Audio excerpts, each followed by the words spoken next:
Good morning.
Hello.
Class start करते हैं।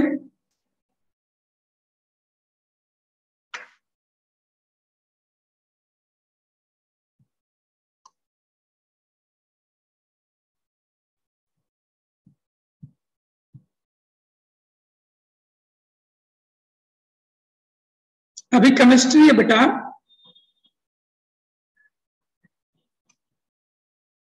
अभी केमिस्ट्री है।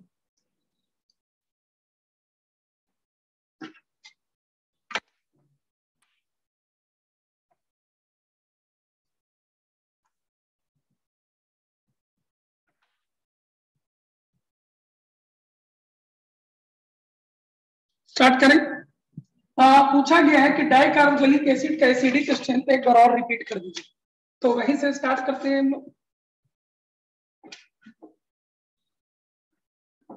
डाइकार्बोक्सिलिक एसिड में याद रखिएगा ohms Ga, COOH,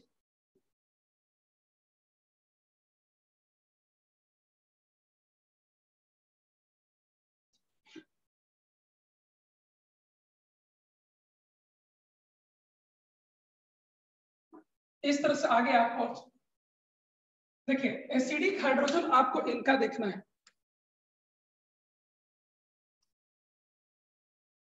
acidic hydrogen आप लोग को इनका देखना है।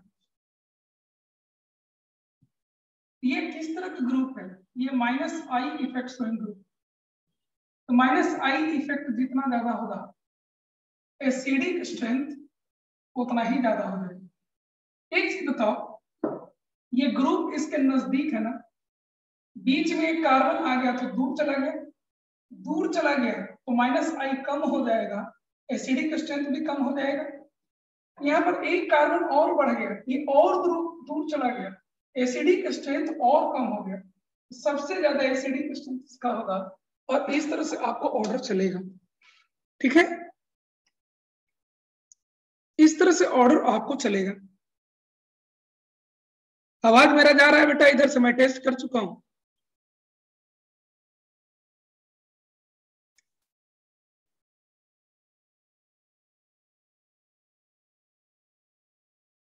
ठीक है, इस तरह से आपको एक क्वेश्चन करके देखिए, तो आप लोग एक क्वेश्चन करिए तो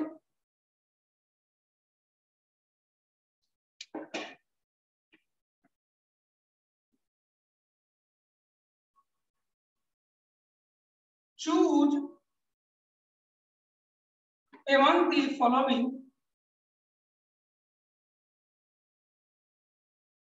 the strongest acid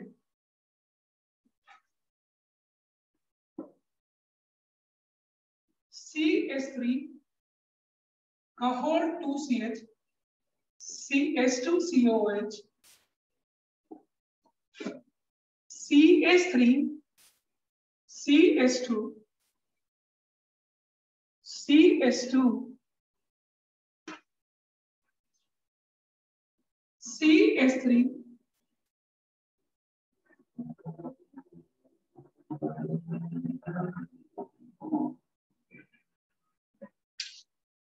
देखिए तो इसमें से स्ट्रॉन्गेस्ट एसिड कौन है?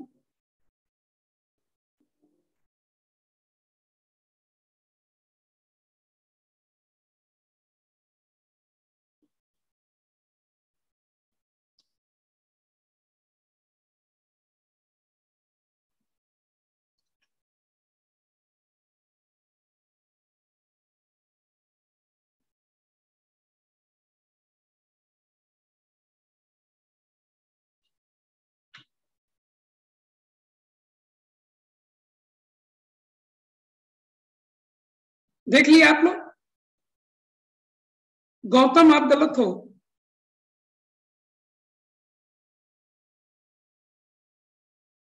अंकुर आप भी गलत हो,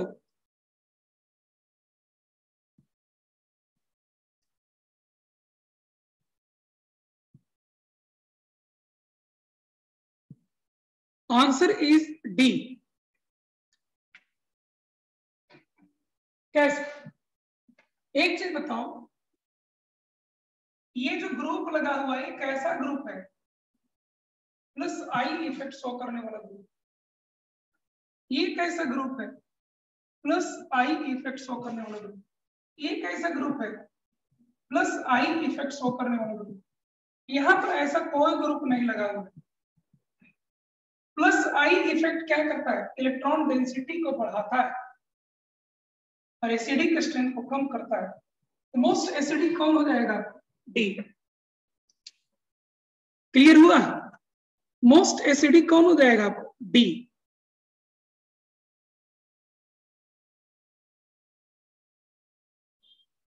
मोस्ट एसिडिक कौन होगा? डी। बढ़े आगे, चलिए second application of inductive effect.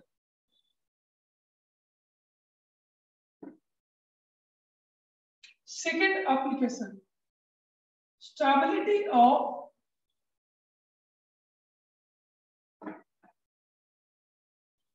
Carbocation. Carbon के ऊपर जब पॉजिटिव चार्ज हो तो उसको कार्बोकटायन कहते हैं, और कार्बोनियम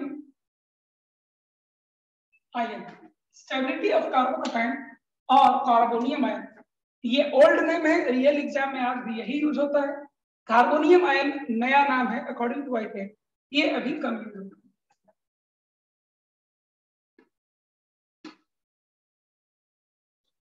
तो कॉमन जो केस है CHH plus CH3 plus H and H, CH3 H plus CH3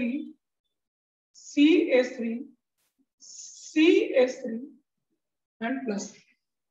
पहले तो इनको हम पहचानना सीखते हैं, ये कार्बोकटायन 3 कार्बन से जुड़ा हुआ है, इसलिए 3 डिग्री कार्बोकटायन, या इसको टर्शियरी कार्बोकटायन कर दें। ये कार्बन 2 कार्बन से जुड़ा हुआ है, इसलिए 2 डिग्री या सेकेंडरी कार्बोकटायन। ठीक है, ये केवल 1 कार्बन से जुड़ा हुआ है, इसलिए 1 डिग्री, और प्राइमरी कार्बोकटायन कर दें। और ये आपको सुपर प्राइमरी, ये आपको क्या होता है, सुपर प्राइमरी कार्बोकटायन होता है। ये आपको क्या होता है, सुपर प्राइमरी कार्बोकटायन होता है।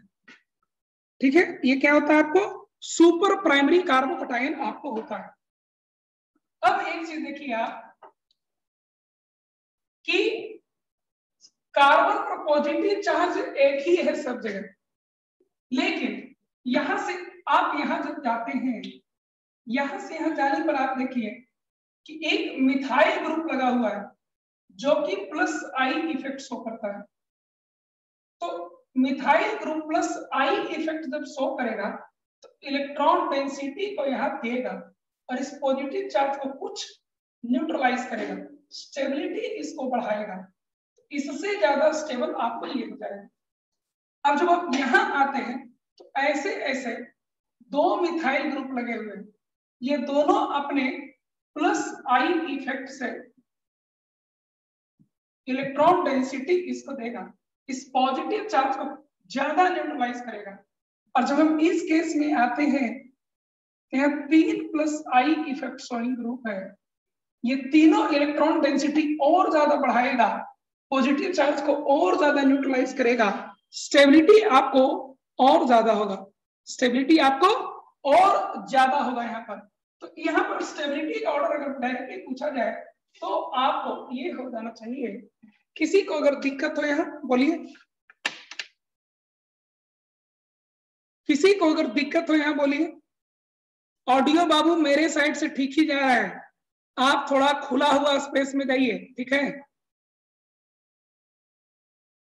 किसी को दिक्कत हो नोट कर लीजिए आप, ये पुराना नाम है, आज भी सभी जगह एग्जाम्स में कार्बोकटायन ही लिखा होता है, लेकिन आईपेक कहा है कि अब नया नाम कार्बोनियम आयन आप यूज करना शुरू करिए।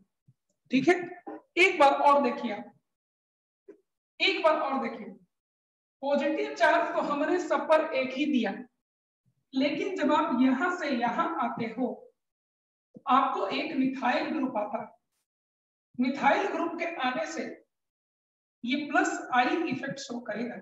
प्लस आई इफेक्ट का मतलब होता है कि उसको इलेक्ट्रॉन डेंसिटी आप दे रहे हैं, इलेक्ट्रॉन क्लाउड जब इसको दीजिएगा तो पॉजिटिव चार्ज आपको न्यूट्रलाइज होगा, न्यूट्रलिटी की तरफ जाएगा, स्टेबिलिटी इसका बढ़ेगा, तो इससे ज्यादा ये स्टेबल हो जाएगा। और ऐसा ऐसा 2 ग्रुप है यहाँ, स्टेबिलिटी और ज्यादा बढ़ेगा, और ऐसा ऐसा 3 ग्रुप है, स्टेबिलिटी आपको यहाँ और ज्यादा होगा। कोई कंफ्यूजन? आगे है, अगर नेगेटिव चार्ज ज्यादा हो गया तब नहीं बाबू, ये लोग इलेक्ट्रॉन डेंसिटी देता है लेकिन इतना कभी नहीं दे पाएगा ये लोग कि इस पॉजिटिव चार्ज को नेगेटिव बना सके। साक्षी, ठीक है, अगर ये इलेक्ट्रॉन क्लाउड इतना देता है कि ये पॉजिटिव ही रहे, इसको कभी भी नेगेटिव नहीं बना पाता है। ठीक है, नेगेटिव आपको नहीं बना पाएगा।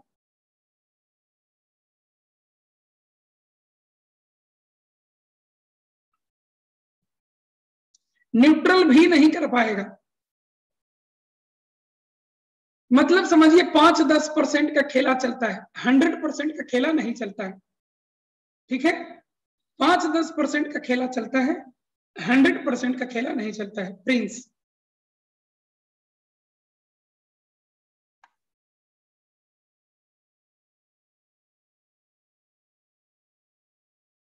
हाँ सुपर प्राइमरी का डिग्री नहीं होता है, सुपर लगा देने का मतलब ही होता है प्राइमरी से भी super.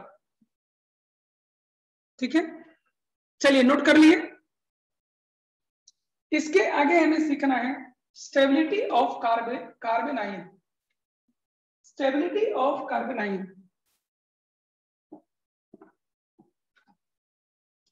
Third application.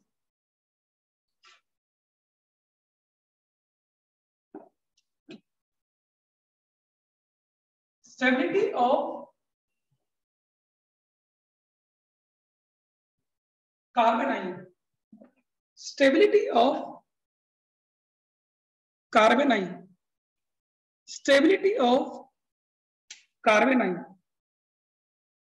Stability of कार्बेनाइन।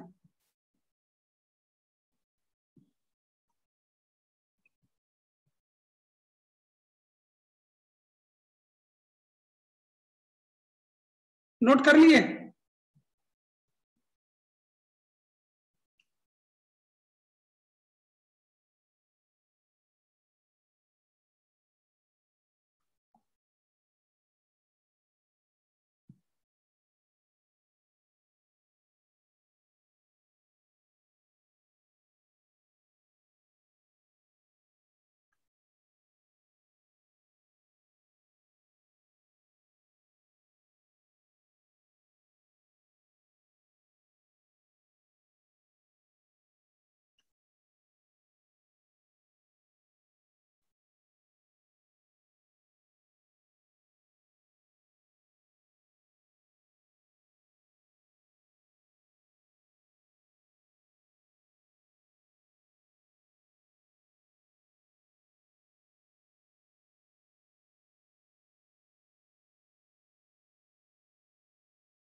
कर लिए?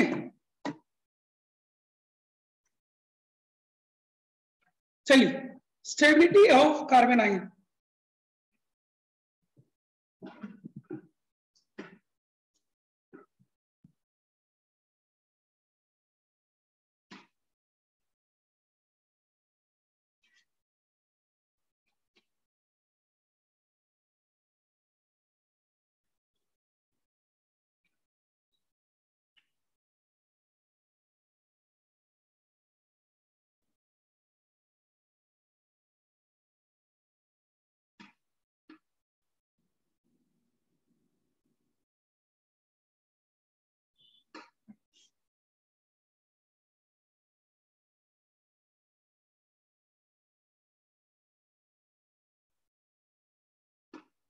इनको आप देखिए, इनको आप देखिए,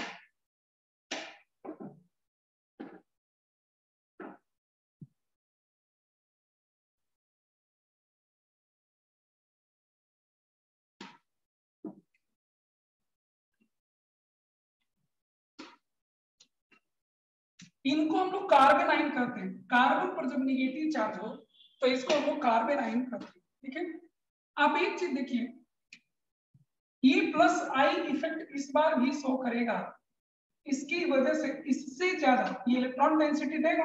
पहले से ही ये निगेटिव चार्ज है, इलेक्ट्रॉन डेंसिटी और देगा तो और निगेटिव चार्ज बढ़ जाएगा। अभी फ्रॉम द न्यूट्रलिटी जाएगा, स्टेबिलिटी यहाँ कम होगा।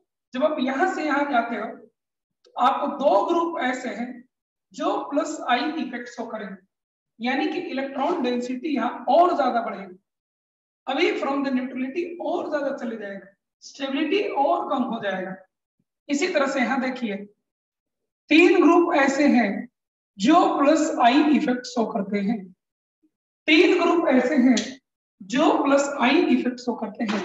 इलेक्ट्रॉन डेंसिटी और बढ़ेगा, अवे फ्रॉम द न्यूट्रलिटी और ज्यादा चला जाता है और इसीलिए स्टेबिलिटी और घट जाएगा। ठीक है, डिक्रीजिंग ऑर्डर में होगा। चलिए नोट करिए इसको भी।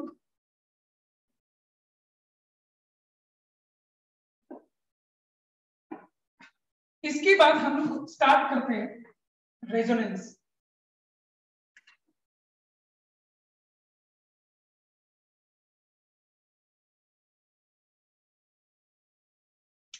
इसके बाद हम लोग स्टार्ट करते हैं रेजोनेंस।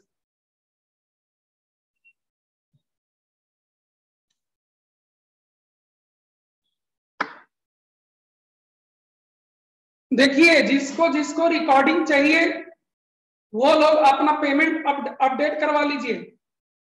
अगर ऐसा रहेगा तो उसको वीडियो अपलोड मिल सकता है। ठीक है,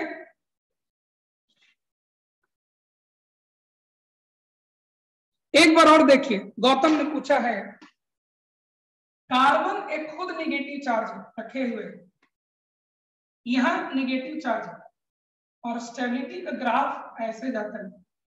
जब हम यहाँ पर कोई एक plus I effect showing group लगा देते हैं तो क्या हो जाएगा, ये और निगेटिव हो जाएगा, और निगेटिव का मतलब आप इधर चले जाएंगे तो स्टेबिलिटी घट रहा है कि नहीं रहा है, इसलिए इससे ये कम स्टेबल हो। ऐसा एक ग्रुप और लगा दीजिए, और ज्यादा इलेक्ट्रॉन देगा, और ज्यादा नेगेटिव चार्ज बढ़ेगा, यानी और आप इधर जाओगे स्टेबिलिटी और घटेगा। और एक ग्रुप लगा दीजिए, और ज्यादा इलेक्ट्रॉन डेंसिटी बढ़ेगा, और ज्यादा न्यूट्रलिटी से अवे जाओगे स्टेबिलिटी और नीचे आएगा। आदित्य, आदित्य हो गया?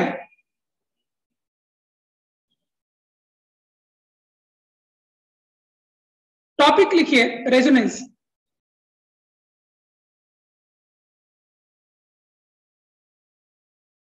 रेजोनेंस आपको केमिकल बॉन्डिंग में रेजोनेंस मैंने ब्रीफली सिखाया था। केमिकल बॉन्डिंग में रेजोनेंस मैंने ब्रीफली आपको सिखाया था। अब आपको रेजोनेंस डिटेल में सीखना है। ठीक है,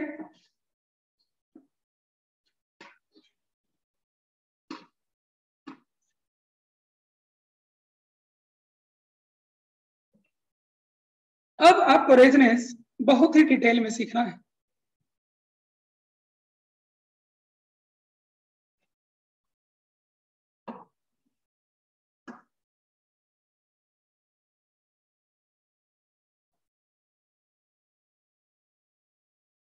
आदित्य, जनरल ऑर्गेनिक केमिस्ट्री क्यों पढ़ते हैं?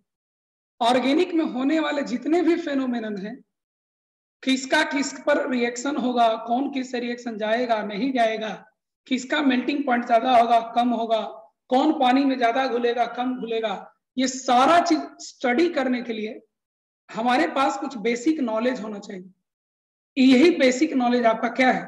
जनरल ऑर्गेनिक केमिस्ट्री है। आदित्य समझ लीजिए इसको ऐसे कि आपके सामने अगर कोई आदमी, अरे बाबू मैं सबको ज्वाइन कर ही ले रहा हूं, यहाँ किसी का दिखाएगा तब तो मैं ज्वाइन करूंगा। मेरा एक हाथ माउस पर होता है कि कहीं कोई आए तो मैं उसको ज्वाइन कर लूंगा।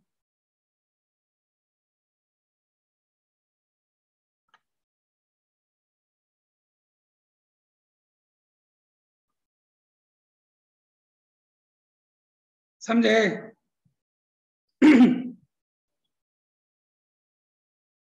एक हाथ मेरा माउस पे रहता है, कोई आएगा तो ज्वाइन कर लेंगे उसको।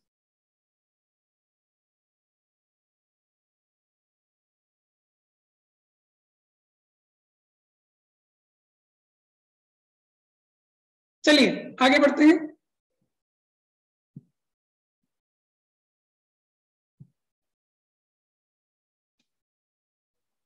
रेजोनेंस क्या होता है?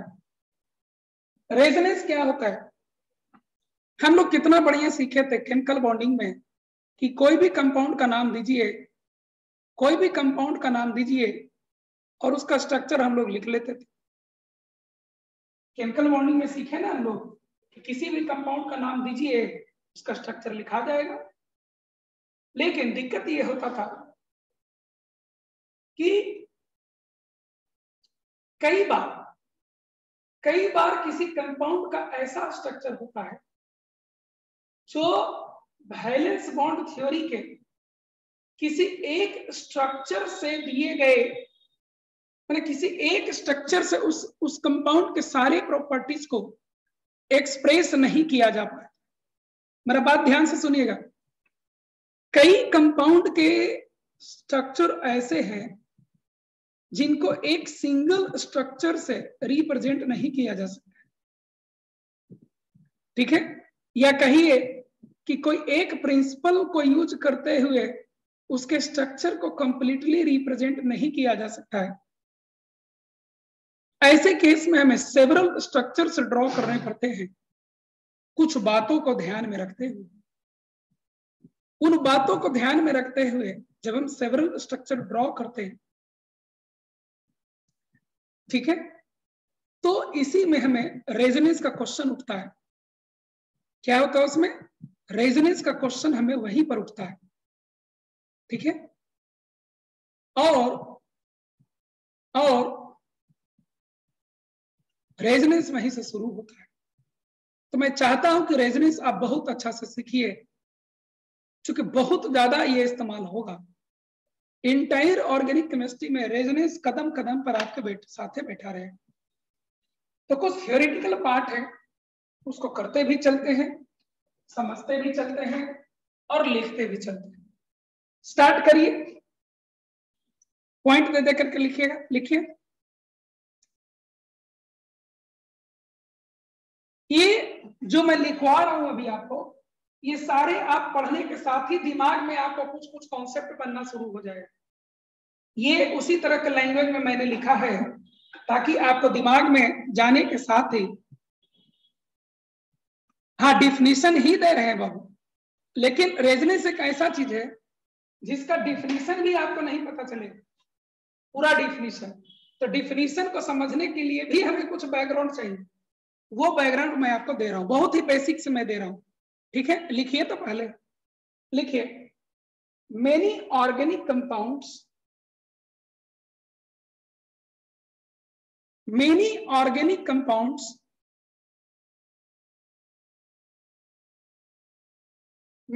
organic compounds are known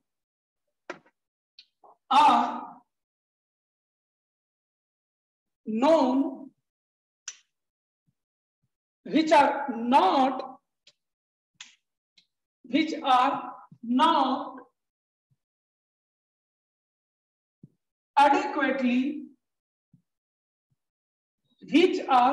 not adequately represented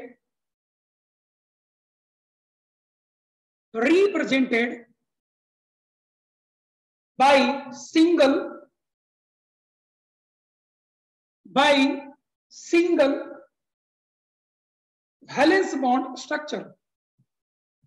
Single valence bond structure, full stop दे दीजिए और इसको पढ़िए आप बढ़िया से। ये सारे अपने वर्ड्स में मैंने लिखा है ताकि कोई भी बच्चा इनको कभी भी पढ़ने जाए तो उसको वो रेजोनेंस का जो फीलिंग्स है वो उसके दिमाग में आ जाना चाहिए।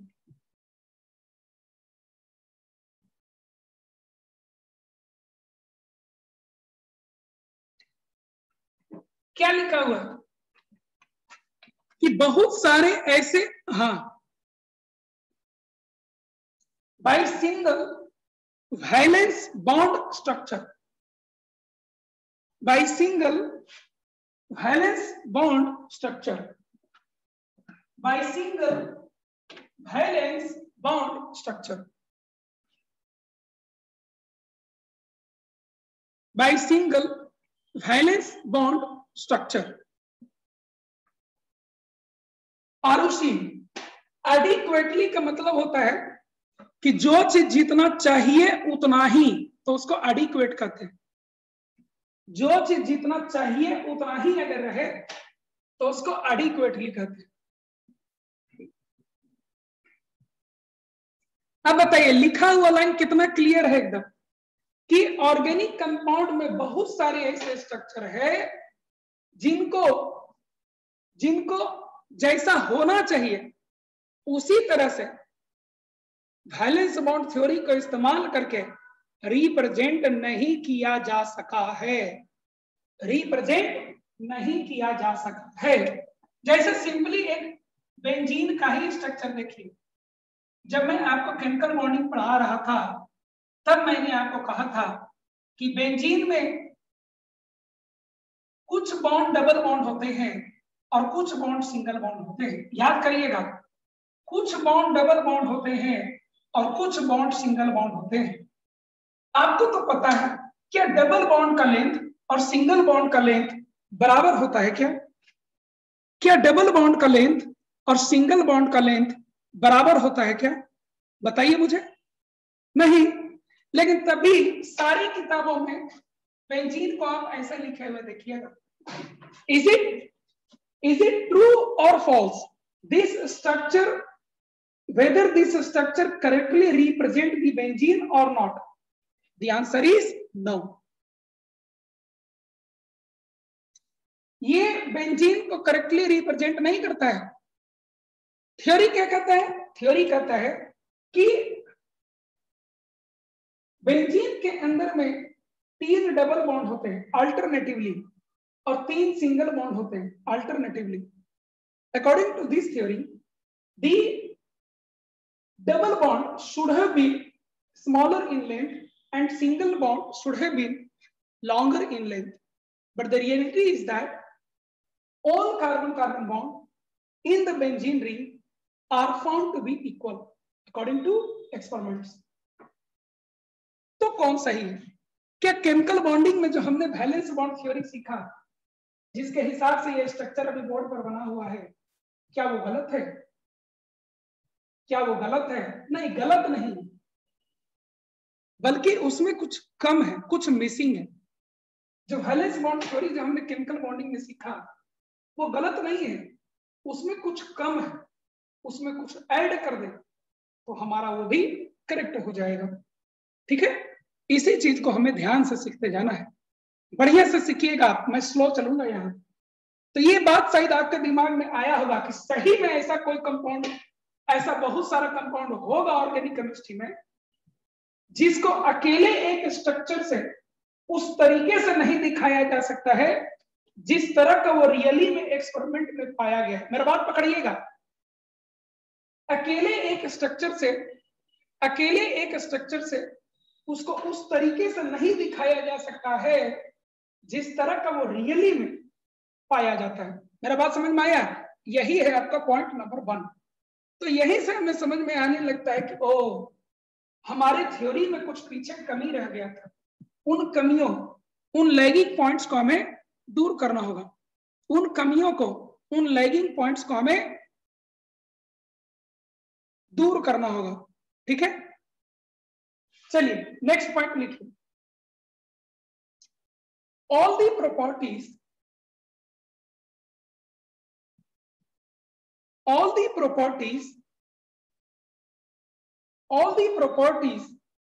of such a compound, all the properties of such a compound are not explained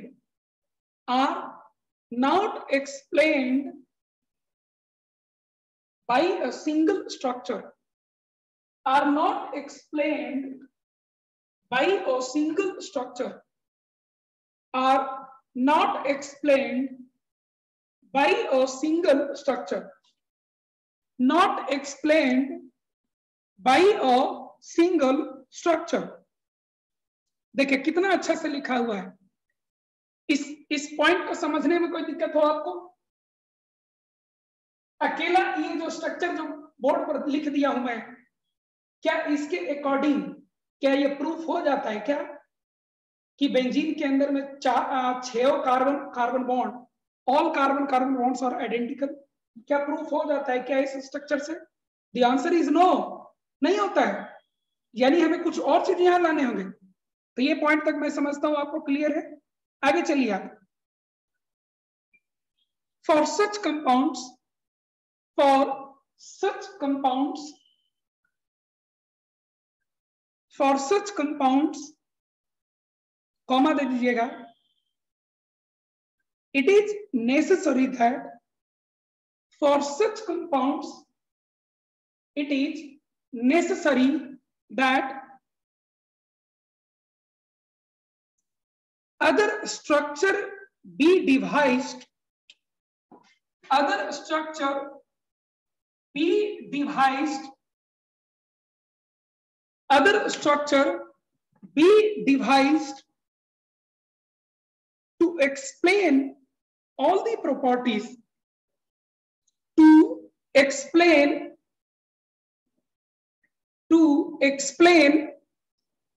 all the properties, to explain all the properties, to explain all the properties, explain all the properties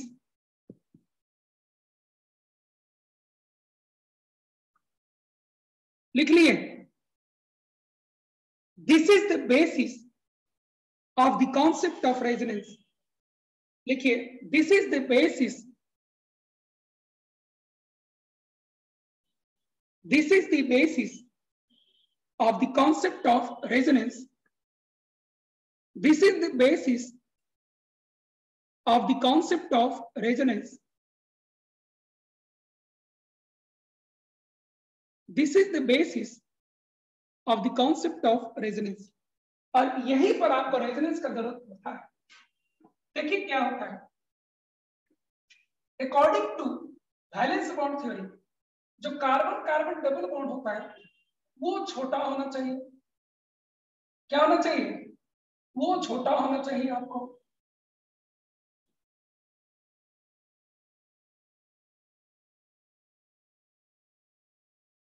ऐसे होना चाहिए, isn't it?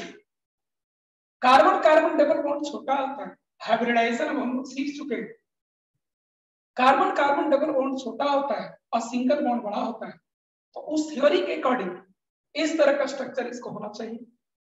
लेकिन experiment करता है कि नहीं बेटा, other structure be devised to explain, other structure be devised to explain, be devised to explain all the properties,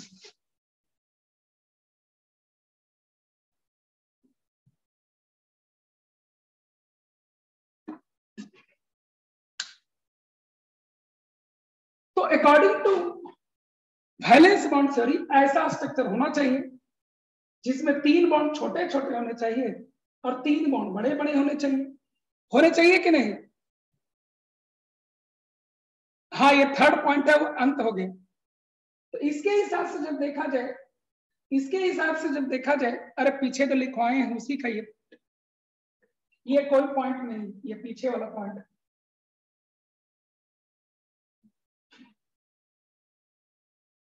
ये जो इतना तुम लोग डिस्टर्ब करते हो ना,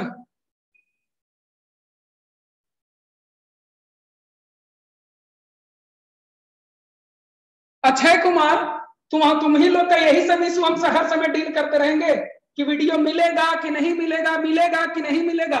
क्या ऑर्गेनिक केमिस्ट्री पढ़ाए? हद हो तुम लोग, एकदम पागल हो क्या रे? हम इसी चीज को हमेशा डील करते रहे कि वीडियो मिलेगा कि नहीं मिलेगा, हाँ मिलेगा नहीं मिलेगा, कब मिलेगा, क्यों नहीं मिलेगा। क्या क्लास में यही सब खाली हम डील करते रहे कि हमको ऑर्गेनिक केमिस्ट्री पढ़ाने दोगे? बेहुदा लड़का।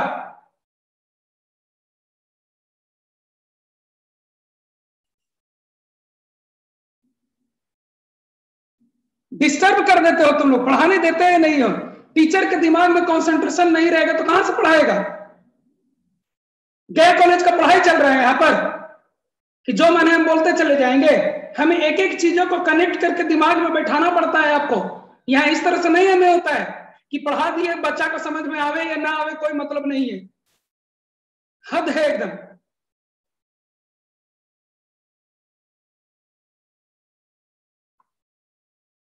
शांत मिजाज दीजिएगा तब ना हम पढ़ा पाएंगे आपको। हर समय यही आलतू फालतू चीज लिखते रहते हो कि मिलेगा नहीं मिला। अरे ये सब तुम ऑफिस के नंबर पर डील कर सकते हो, मिलेगा कि नहीं मिलेगा यही सब हम बताते रहे। बेहुदा लड़का।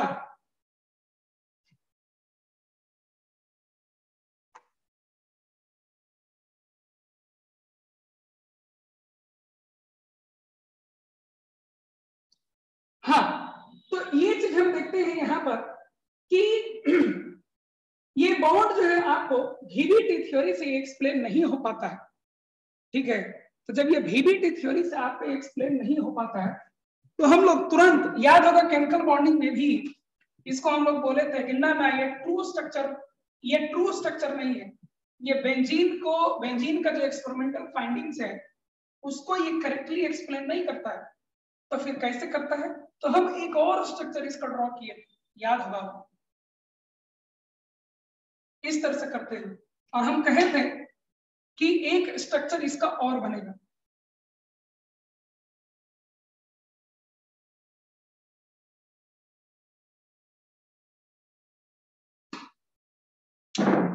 आपको एक और बनेगा इस तरह से। लेकिन ये जो बना है ये भी उसी तरह का मिला, 3 बॉन्ड छोटे हैं और 3 बॉन्ड बड़े हैं। जबकि एक्सपेरिमेंट क्या कहता है? एक्सपेरिमेंट कहता है कि नहीं, बेंजीन के अंदर में सारे कार्बन कार्बन बॉन्ड्स आइडेंटिकल होते हैं।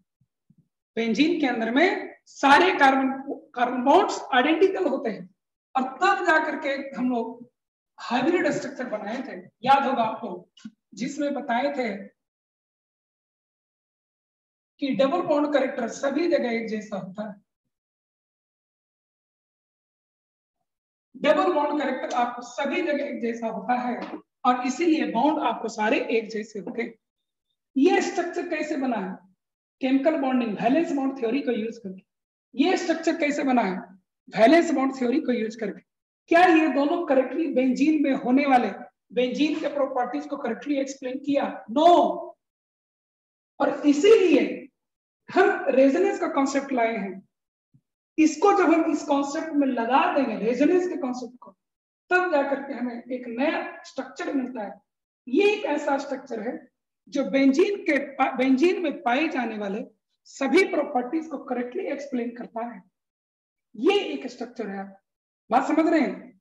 रेजोनेंस इसी को कहा जाता है कि असल में ये लोग ट्रूली नहीं पाए जाएंगे, बल्कि इनके स्ट्रक्चर का जो कॉम्बिनेशन है, इनके स्ट्रक्चर्स का, अकेले ये भी नहीं इसको एक्सप्लेन कर रहा है, अकेले ये भी इसको एक्सप्लेन नहीं कर रहा है, लेकिन इन दोनों के प्रॉपर्टीज को मिला दीजिए, इन दोनों के प्रॉपर्टीज को मिला दीजिए, तब ये करेक्टली एक्सप्लेन हो जाता है। 50% इसका प्रॉपर्टी ले लीजिए और 50% इसका प्रॉपर्टी ले लीजिए और तब इन दोनों को मिलाइएगा तो आपको ये ट्रू वाला स्ट्रक्चर आपको मिल जाएगा। इसी चीज को यहाँ पर आपको लिखा हुआ है। ठीक है, मैं चाहूंगा कि इसको आप वहां पर नोट कर लीजिए ताकि जो ऊपर में लिखे हैं, ऊपर में जो आपने लिखा है उस बात को यहाँ पर दिखाया जा सके। ठीक है, इनको वहां पर आप नोट कर दीजिए। अब कोई चैट बॉक्स में कंफर्म करिए कि आप लिख चुके हो।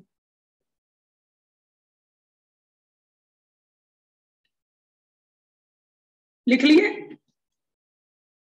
ठीक है, चलिए नेक्स्ट पॉइंट में चलिए। नेक्स्ट पॉइंट में चलिए। Next point, the different structures of a compound, the different structures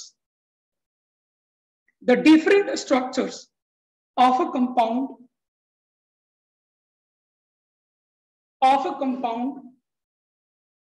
devised by different methods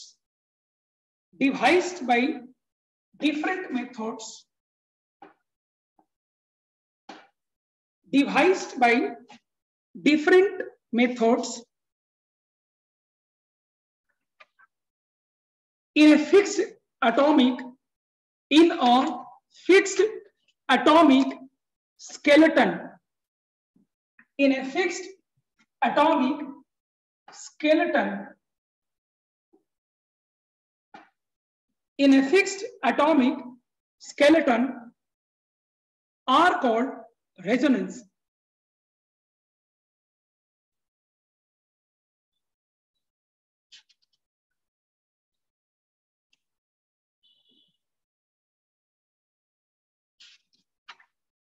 Or canonical structure. Or canonical structure. और कैनोनिकल स्ट्रक्चर। देखिए आप इन दोनों स्ट्रक्चर को आप गौर करके देखिए, कुछ मेथड्स को यूज करके इन दोनों को ड्रॉ किया गया है। लेकिन एक चीज बताइए, इन दोनों का स्केलेटन क्या ढांचा मैंने बदल दिया क्या? नहीं, स्केलेटन सिमिलर है। ये हेक्सागन है, क्या ये पेंटागन है क्या ये सर्किल है क्या? नो, स्केलेटन दोनों का वही है। तो फिक्स स्केलेटन में ही हम कुछ करते हैं डिफरेंट मेथड्स ऑफ साइंस को यूज करके, ठीक है। इसी चीज को हम लोग क्या कहते हैं यहाँ पे? रेजोनेंस कहते हैं। क्या कहते हैं इसको? रेजोनेंस कहते हैं। हाँ, एक बार और स्टेटमेंट सुन लीजिए। The different structures of A compound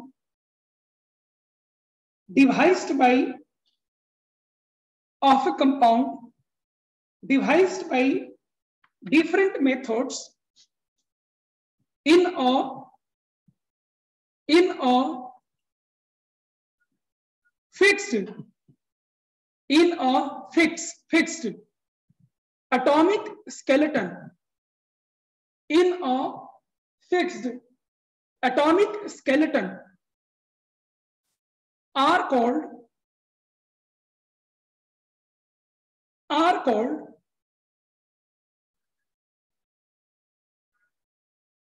resonance or canonical structure. Canonical structure. Next, तो इनको हम लोग क्या कहेंगे? इनको हम लोग कहते हैं रेजोनेटिंग और कैनोनिकल स्ट्रक्चर। रेजोनेटिंग और कैनोनिकल स्ट्रक्चर। नेक्स्ट, अभी मैंने आपको सिखाया कि ये बेंजीन का ट्रू रिप्रेजेंटेशन नहीं है। इसके कैरेक्टर को और इसके कैरेक्टर को मिलाते हैं तब जाकर के आपको बेंजीन का पूरा कैरेक्टर मिलता है। इसके कैरेक्टर को 50% लीजिए और इसके कैरेक्टर को भी 50% लीजिए तो 100% कैरेक्टर आपको बेंजीन का मिल जाता है। ठीक है, ठीक है। तो कोई एक गिवन स्ट्रक्चर, कोई भी कैनोनिकल स्ट्रक्चर या रेजोनेटिंग स्ट्रक्चर ट्रू स्ट्रक्चर को केवल पार्शियली रिप्रेजेंट करता है। ठीक है, फिर से सुनिए, कोई भी कैनोनिकल स्ट्रक्चर या रेजोनेटिंग स्ट्रक्चर ट्रू स्ट्रक्चर को केवल पार्शियली रिप्रेजेंट करता है। ट्रू स्ट्रक्चर को केवल क्या करता है बेटा? पार्शियली रिप्रेजेंट करता है, पूरी तरह से रिप्रेजेंट नहीं करता है। चलिए लिखा जाए इस बात को। Each resonating structure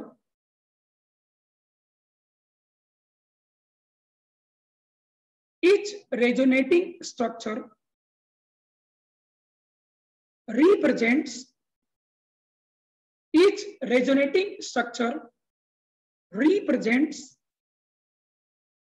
only partially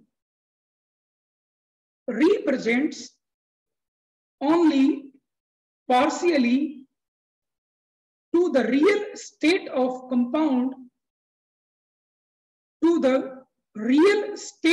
compound, मैं अभी कहा था कि ये लोग केवल बेंजीन को पार्शियली रिप्रेजेंट कर रहे हैं, जब सभी को मिला दीजिएगा तब ये पूरा बनेगा। एंड ऑल ऑफ देम,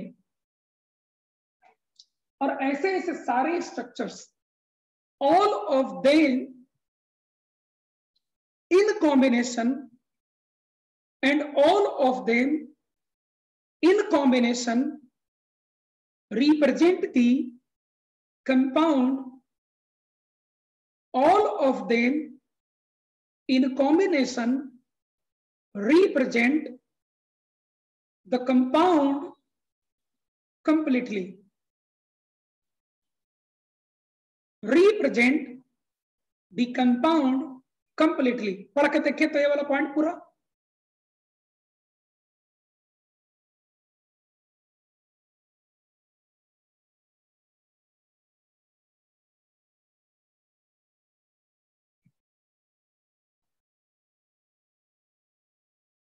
एक बार मैं पूरा स्टेटमेंट फिर से लिखवा देता हूं, वो जिसको दिक्कत होगा। Each resonating structure represents only partially to the real state of the compound, and all of them in combination,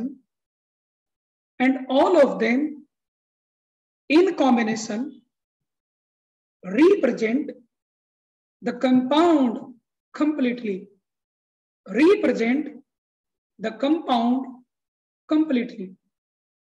Represent the compound completely. हो गया? ये सारे वर्डिंग मैं खुद यूज किया हूं, आपको ये सब बहुत इजीली समझ में आ जाएगा। और बिगिनर्स के लिए इतना बेसिक नॉलेज होना बहुत जरूरी है, क्योंकि इसी पर आपका डिसीजन काम करेगा आगे आने वाला समय में। नेक्स्ट, ये आपका एक्चुअल मॉलिक्यूल है बेटा, इसको हाइब्रिड स्ट्रक्चर कहते हैं, मैंने आपको बताया था। लिखिए next, the actual molecule therefore the actual molecule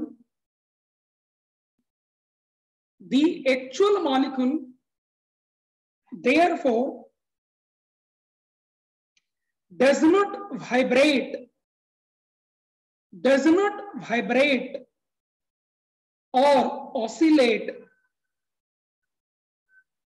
from one structure, does not vibrate or oscillate from one structure to another, from one structure to another। ध्यान से सुनिएगा, ये कभी मत सोचिएगा कि ये इसमें कन्वर्ट हुआ है या ये इसमें कन्वर्ट हुआ है। अरे बेटा, कन्वर्ट तो ये इसमें तब न होता जब ये एग्जिस्ट करता, ये तो एग्जिस्ट ही नहीं करता है, ये भी नहीं एग्जिस्ट करता है, तो जो एग्जिस्ट ही नहीं करेगा वो इंटर कन्वर्ट कैसे होगा? मेरा बात पकड़िएगा, जो कंपाउंड्स एग्जिस्ट ही नहीं करेंगे वो एक फॉर्म से दूसरे फॉर्म में कैसे जाएंगे? इसलिए ये इसमें वाइब्रेट या ऑसिलेट करके आ जा नहीं कर रहा है।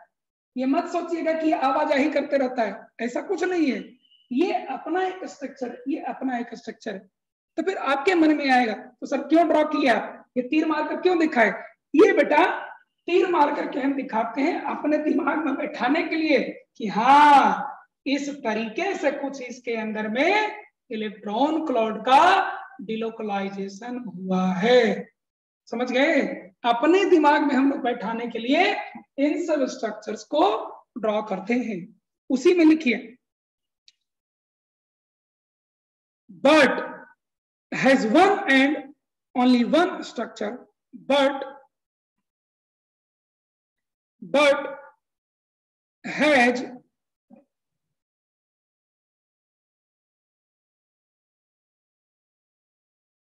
repeat, चलिए शुरू से लिखिए, the actual molecule therefore does not vibrate or oscillate from one structure to another, from one structure to another, but has one and only structure, but has one and only structure which is average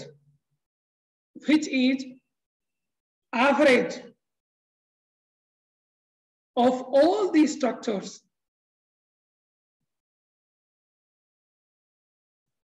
of all the structures, of all the structures.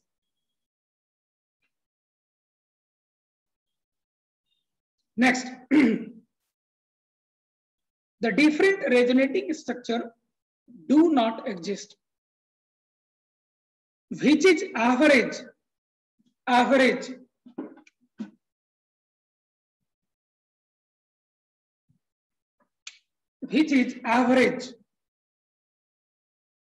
is average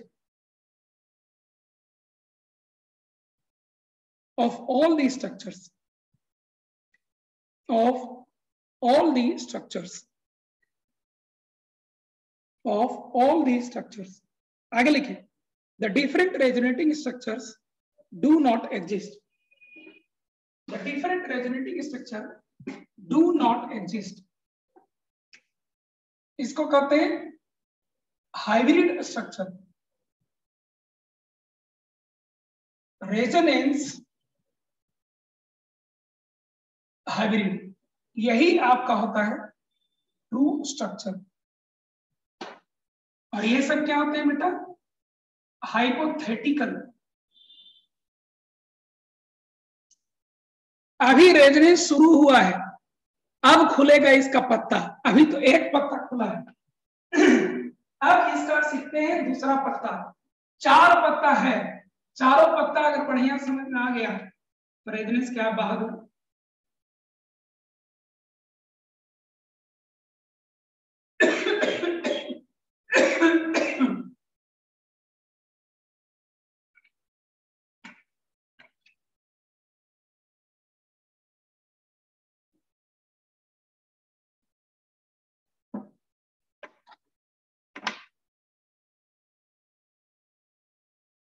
Asif, different resonating structure do not exist. Different resonating structures do not exist. Different resonating structure do not exist. Different resonating structure do not exist.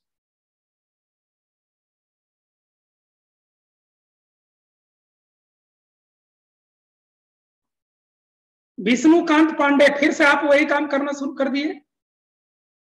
पढ़ाने के समय में पढ़ाई का काम करवाइए, बाकी जब हम खाली बैठे रहते हैं घर में तो आप ये सब क्वेश्चन पूछिए ना, सबका जवाब देंगे। कि फिजिकल केमिस्ट्री लास्ट में पढ़ाते हैं कि पहले पढ़ाते हैं? क्लास के समय में ये सब मत पूछिए, क्लास के समय में जो चल रहा है वो चलने दीजिए। सबके टाइम का लॉस होता है ना, ये सब आपको ध्यान में नहीं रहता है। पढ़ाई चल रहा है उस समय केवल पढ़ाई का बात करिए, क्या होगा नहीं होगा वो सब दिन भर हम खाली बैठे रहते हैं क्लास के अलावा, उस समय आप व्हाट्सएप करिए।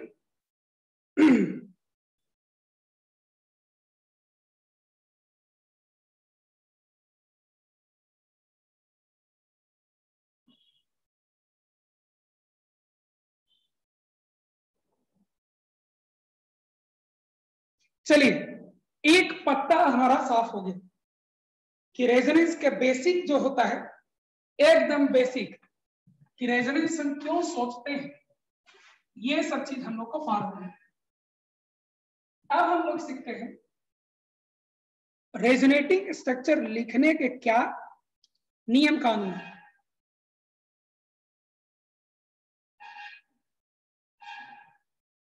ठीक है,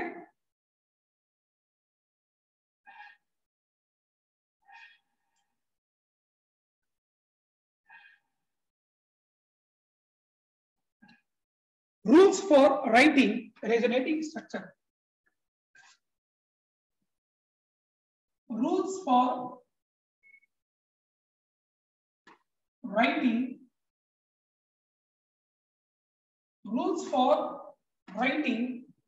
resonating structure. लिखिए, rules for writing resonating structure, heading बना लिए। Rules for writing resonating structure. Resonating structure लिखने के रूल क्या है?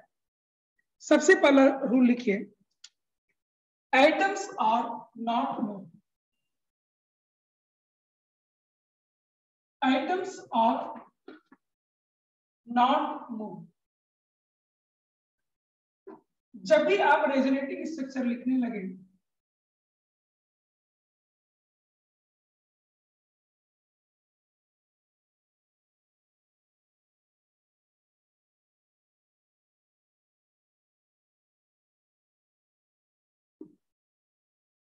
जब भी आप रेजोनेटिंग स्ट्रक्चर लिखने लगे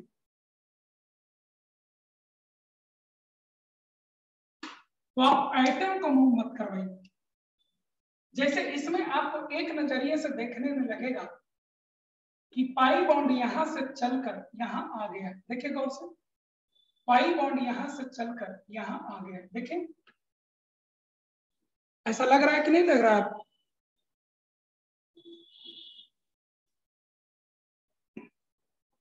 पाई बॉन्ड यहां से चलकर यहां आ गया, लग रहा है कि नहीं? तो आप कहिएगा कि हाँ सर ये तो रेजोनेंस है, लेकिन नहीं, रेजोनेंस का नियम होता है कि एटम को आपको मूव नहीं करवाना है। देखिए, इस कार्बन से 3 हाइड्रोजन जुड़ा हुआ है, आपको यहाँ कितना है? 2 है, यानी एक हाइड्रोजन को निकाल कर आप यहाँ ले आए कि नहीं ले आए? यानी कि आप एटम को मूव करवा रहे हो। आप क्या करवा रहे हो बेटा? एटम को मूव करवा रहे हो। ये नहीं अलाउड है। रेजोनेंस में कभी भी आप एटम को एक जगह से दूसरी जगह नहीं ले जा सकते हो। चूंकि आपको मैं ऊपर वाले पॉइंट में ही लिखवाया कि skeleton in a fixed atomic skeleton, याद आया?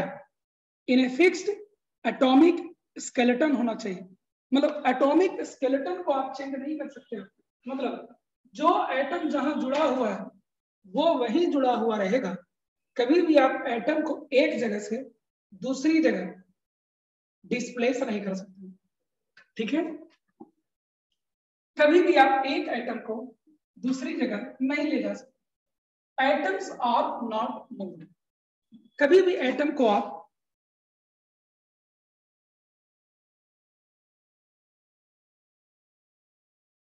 अब तो यही ना मैं सिखा रहा हूं, मैं भी तो यही सिखा रहा हूं कि किसी भी कारण से रेजोनेटिंग स्ट्रक्चर हम जब भी ड्रॉ करें, किसी भी कारण से हम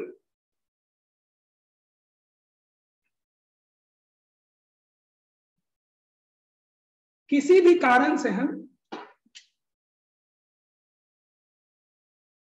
कारण से हम लोग एटम को मूव नहीं करेंगे। आस्था, ग्रुप चेंज हो चाहे जो, हम एटम को मूव नहीं करेंगे किसी भी केस में। ऑब्वियसली एटम को हम इधर से उधर ले जाएंगे तो कुछ तो बदलेगा ही, उसी में फंक्शनल ग्रुप बदल गया है। आस्था, सनी। हाँ बाबू, जब भी रेजोनेटिंग स्ट्रक्चर हम लोग ड्रॉ करते हैं, डबल एरोड का ही, डबल तीर वाले का ही हम यूज करते हैं।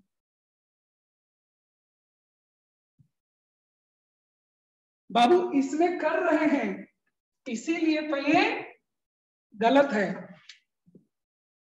आदित्य,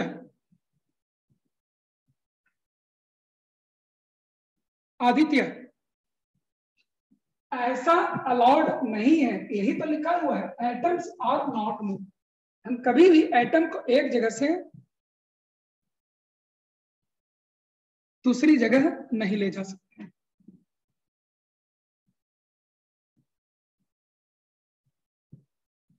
क्या लिखे हो धीरेन्द्र?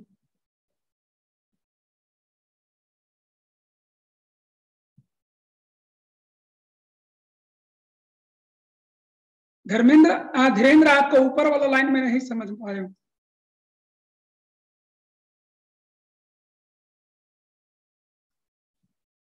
छवि, सही क्या है? सही ये है कि हम एटम को मूव नहीं करवाएंगे।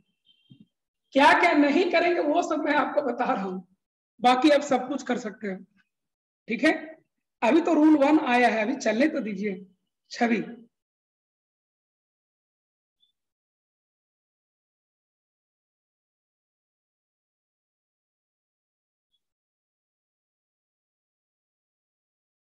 अरे नॉट मूव्ड वाला ही तो एग्जांपल है, यहां मूव करवा दिए इसलिए नॉट मूव्ड वाला ही तो सब पढ़िएगा, ठीक है?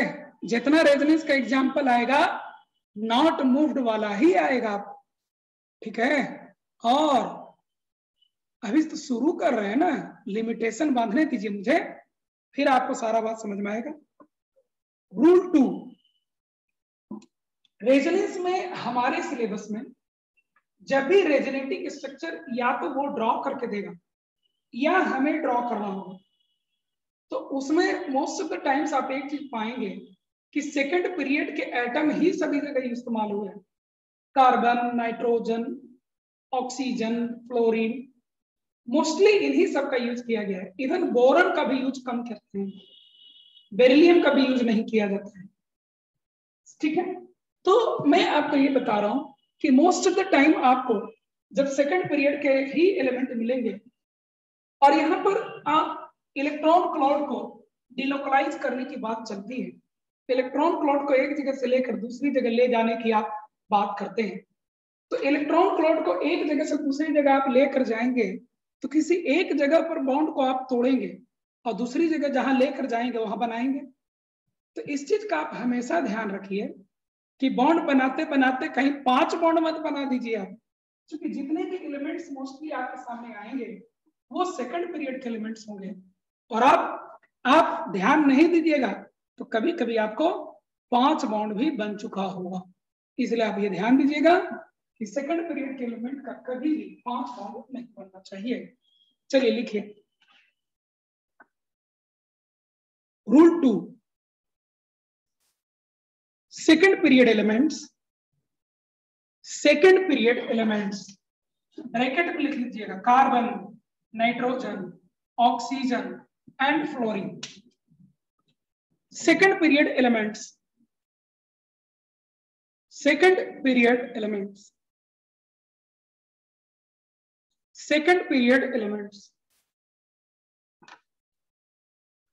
must not expand their octet, must not expand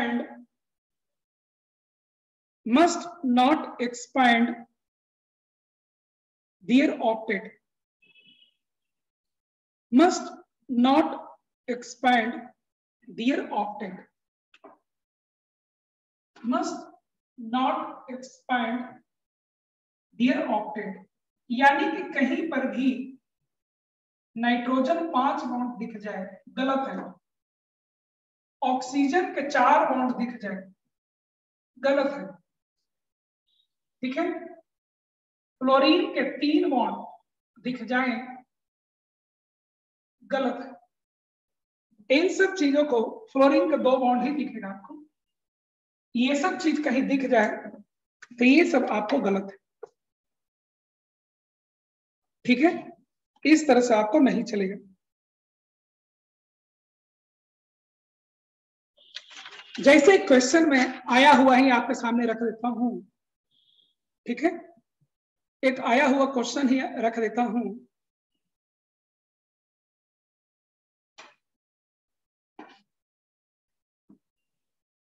एक आया हुआ क्वेश्चन ही मैं आपके सामने रख देता हूं, ठीक है। लिखिए question, which is not a valid resonating structure, which is not a valid resonating structure, which is not a valid resonating structure।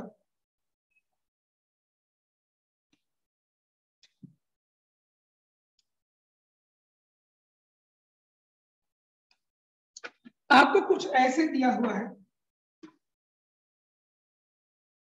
CH2 double bond CH, CH double bond CH, NH3 plus,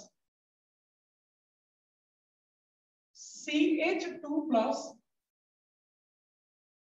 CH double bond CH, CH minus, NH3 plus, CH2 plus,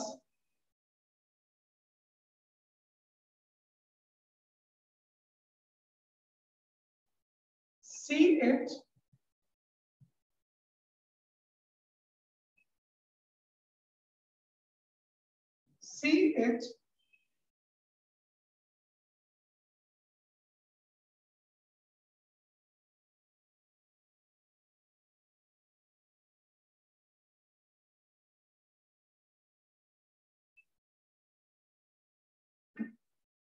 एक carbon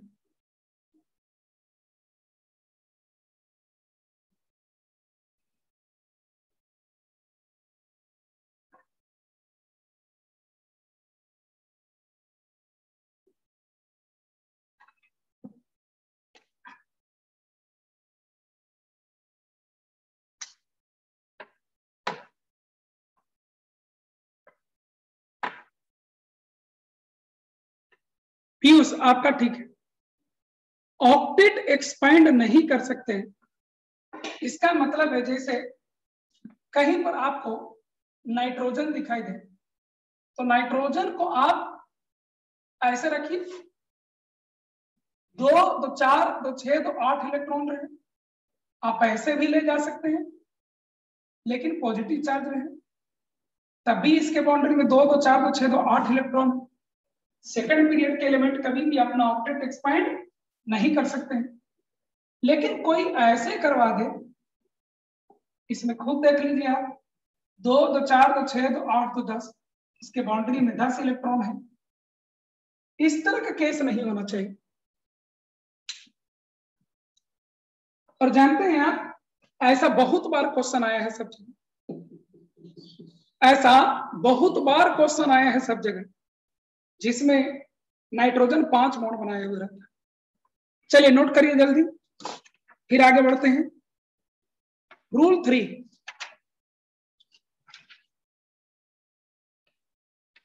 किसको भेज दें?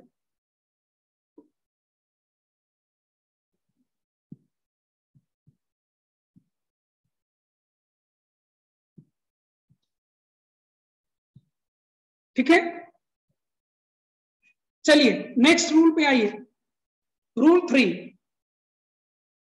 आप एक चीज ध्यान दीजिएगा कि रेजोनेंस में आपको पाई बॉन्डेड इलेक्ट्रॉन क्लॉट और lone pair of electron participate कर सकता है। रेजोनेंस में कभी भी सिग्मा बॉन्डेड इलेक्ट्रॉन क्लॉट को पार्टिसिपेट नहीं करते हैं। रेजोनेंस में हम कभी भी सिग्मा बॉन्डेड इलेक्ट्रॉन क्लॉट को पार्टिसिपेट नहीं करते हैं। इसलिए क्योंकि सिग्मा बॉन्डेड इलेक्ट्रॉन क्लॉट को एक जब ले जाइएगा कहीं दूसरी जगह, तो उन दोनों एटम के बीच का बॉन्ड तो टूट जाएगा, है ना, और स्केलेटन सिग्मा बॉन्ड से ही बनता है, तो स्केलेटन ही बदल जाएगा, तो रेजोनेटिंग स्ट्रक्चर आपका नहीं रह जाएगा। बात समझ रहे हैं आप? रेजोनेटिंग स्ट्रक्चर बने रहने के लिए सिग्मा बॉन्ड को, सॉरी, सेम स्केलेटन मेंटेन करने के लिए आपको सिग्मा बॉन्ड्स को इंटैक्ट रखना होगा। आप सिग्मा बॉन्ड को नहीं तोड़ सकते। यस, आप पाई बॉन्डेड इलेक्ट्रॉन को ले जाइए रेजोनेंस में। हाँ बेटा, इसका आंसर सी है, क्योंकि नाइट्रोजन यहाँ पर 5 बॉन्ड बनाया है, 3 और 2 5 bond. C is the correct answer. मैं समझता हूं सबको सी ही आया है, ठीक है। चलिए रूल 3, रूल 3 लिखा जाए बेटा, only pi bonded electrons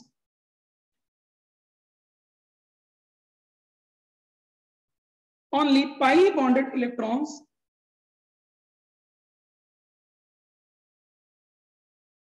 only pi bonded electrons and lone pair of electrons, only pi bonded of electrons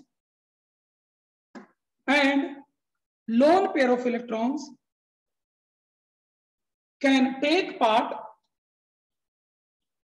in resonance, can take part in resonance, can take part in resonance, can take part in resonance,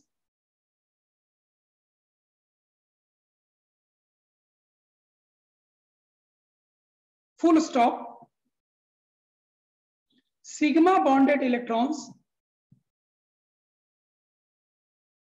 sigma bonded electrons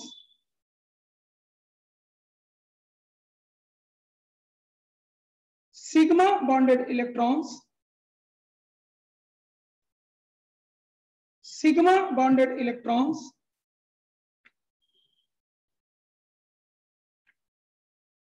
resonance के बाद full stop दीजिए, आगे लिखिए। Sigma bonded electrons are not involve, sigma bonded electrons are not involve. देखो Aditya, sorry Gautam, Gautam कभी भी आपको second period का आइटम रहे उसको ऑक्टेट एक्सपैंड मत होने दीजिएगा, क्योंकि उसके वैलेंस बाउंड्री में केवल 2s और 3, एक 2s होता है और 3 2p होता है, 4 ऑर्बिटल ही होता है, और इसीलिए सेकंड पीरियड के एलिमेंट कभी भी ऑक्टेट एक्सपैंड नहीं कर सकते। हो गया Gautam?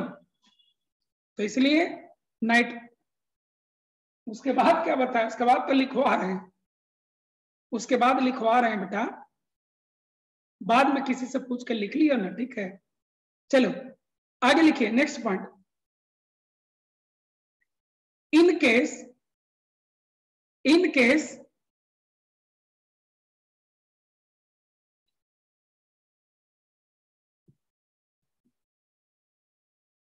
in case comma an atom has in case an atom has both pi bonded electron, both pi bonded electron and lone pair of electron, pi bonded electron and lone pair of electron, then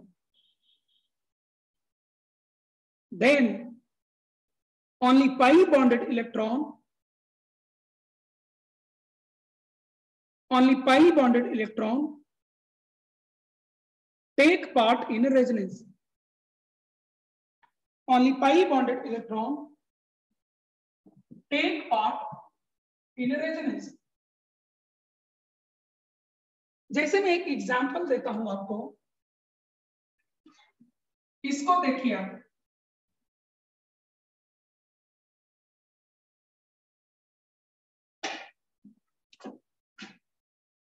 हाँ एक बार और note कर लीजिए आप लोग। In case एक बार इस point को मैं शुरू से नोट करवा देता हूं, ठीक है। रूल 3 शुरू से, only pi bonded electron and lone pair of electron can participate in resonance, can participate in resonance, full stop. Sigma bonded electrons are not involved. Sigma bonded electrons are not involved.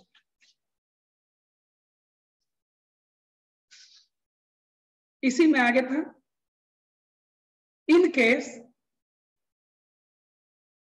an atom has both pi bonded, देखिए nitrogen या pi bond है इसके पास, an atom has both pi bonded electron and lone pair of electron, then only pi bonded electron, then only pi bonded electron take part in resonance, take part in resonance, take part in resonance take part in resonance। हो गया? अब समझिए इसको अमृता, अब समझिए इसको। मैं ये आपको बताना चाह रहा हूं कि जैसे इस एटम का देखिए केवल पाई बॉन्ड है तो रेजोनेंस में पाई बॉन्ड गए। इस एटम का देखिए केवल पाई बॉन्डेड है तो ये जाएगा रेजोनेंस में। केवल पाई बॉन्ड है ये जाएगा रेजोनेंस में। केवल पाई बॉन्ड है ये जाएगा रेजोनेंस में। केवल पाई बॉन्ड है ये जाएगा रेजोनेंस में। लेकिन नाइट्रोजन का क्या है? नाइट्रोजन के पास तो दोनों है, लोन पेयर ऑफ इलेक्ट्रॉन भी है और पाई बॉन्डेड बाई इलेक्ट्रॉन। कभी भी ऐसे केस में कंफ्यूज मत करिएगा। रोज आपके सामने ये बैठे हुए रहेंगे ये केस, आप ऐसे केस में हमेशा पाई बॉन्डेड इलेक्ट्रॉन क्लॉड को ही रेजोनेंस में ले जाइएगा, लोन पेयर ऑफ इलेक्ट्रॉन को रेजोनेंस में नहीं ले जाते हैं। नोट करिए इस चीज को, मेरा बात समझ में आया? जब भी आपको कहीं पर किसी भी एटम के पास लोन पेयर भी मौजूद हो और पाई बॉन्डेड इलेक्ट्रॉन भी मौजूद हो तो उस एटम का केवल पाई बॉन्डेड इलेक्ट्रॉन क्लॉड ही आगे जाएगा, रेजोनेंस में पार्टिसिपेट करेगा, लोन पेयर ऑफ इलेक्ट्रॉन्स का रेजोनेंस में पार्टिसिपेट नहीं करेगा। लोन पेयर ऑफ इलेक्ट्रॉन आपको रेजोनेंस में पार्टिसिपेट नहीं करेगा।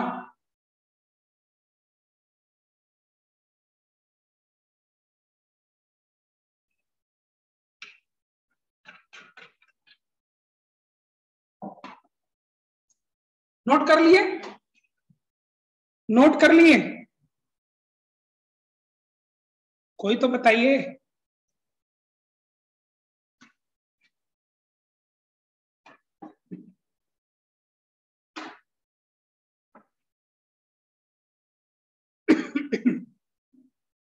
चलिए रूल 4 में आइए,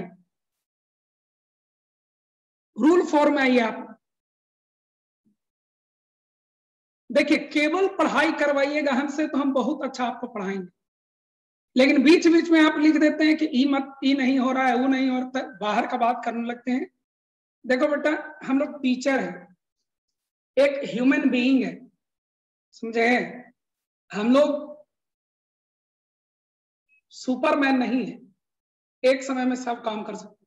फुल कंसंट्रेशन के साथ हमें पढ़ाना पड़ता है और इसका फायदा आपको तुरंत मिलेगा, आपको तुरंत ज्यादा समझ में आने लगता है। हमें डेविएट करिएगा, डाइवर्ट करिएगा, आप ही को नुकसान हो जाता है और जानते हो फिर हमको पढ़ाने में मन भी नहीं लगने लगता है। फुल कंसंट्रेशन से हमें पढ़ाने दीजिए, बहुत मेहनत से हम लोग पढ़ाते हैं, ठीक है? टाइम हम लोग नहीं काटते रहते हैं, पढ़ाते रहते हैं, सब तरह से कोशिश करते हैं कि बच्चा को पूरा बात समझ में आए। एक ही चीज को 2 बार 3 बार घुमा फिरा के बताना पड़ता है। चलिए रूल नंबर 4, एक और रूल होता है, वो रूल कहता है कि रेजोनेटिंग स्ट्रक्चर जब भी आप लिखना शुरू करो तो कभी भी नंबर ऑफ अनपेयर्ड इलेक्ट्रॉन घटना या बढ़ना नहीं चाहिए। मतलब अगर किसी रेजोनेटिंग स्ट्रक्चर में आपको एक भी अनपेयर्ड इलेक्ट्रॉन नहीं है तो आपको सारे रेजोनेटिंग स्ट्रक्चर में कहीं पर भी अनपेयर्ड इलेक्ट्रॉन नहीं दिखना चाहिए, ठीक है?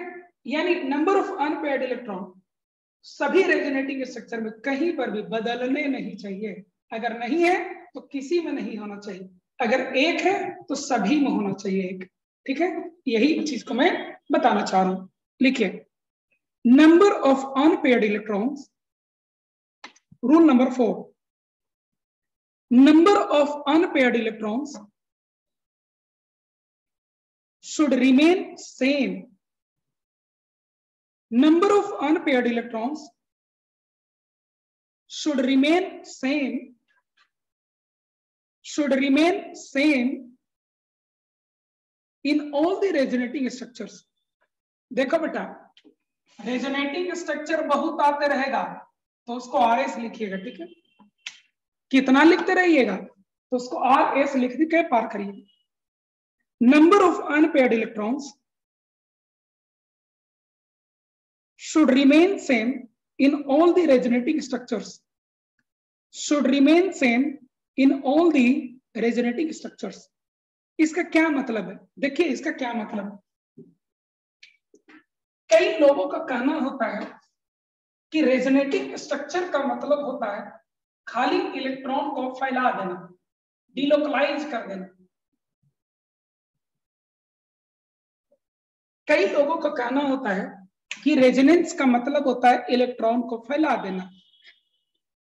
अरे सिखा रहे हैं बेटा, प्लीज बोर्ड भी देखते रहिए, बोर्ड देखिए समझ में आएगा। अनपेयर्ड मतलब अकेला इलेक्ट्रॉन।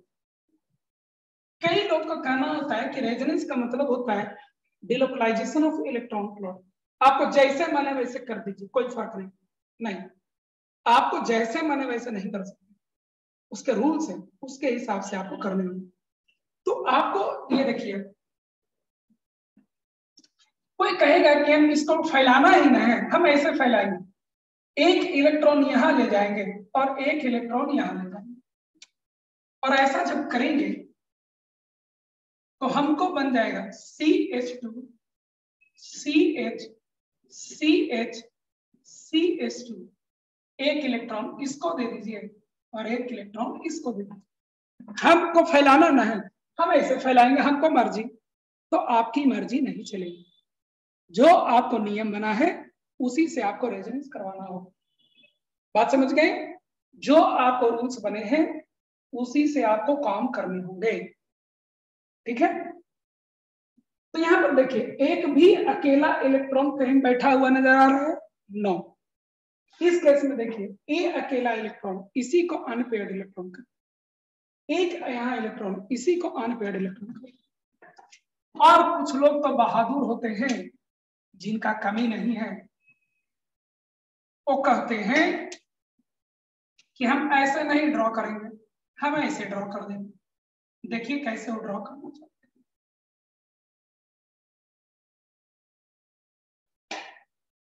वो कहते हैं कि इसका एक इलेक्ट्रॉन और इसका एक इलेक्ट्रॉन लेकर के पाई बॉन्ड बना देंगे, और इसका एक इलेक्ट्रॉन छोड़ देंगे और इसका भी एक इलेक्ट्रॉन छोड़ देंगे।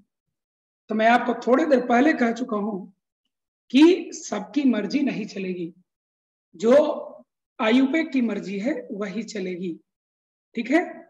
जो आयुपेक का मर्जी है वही चलेगा। तो इस तरह की चीजें नहीं अलाउड है, लिख लीजिएगा, नॉट अलाउड। क्यों नहीं अलाउड है?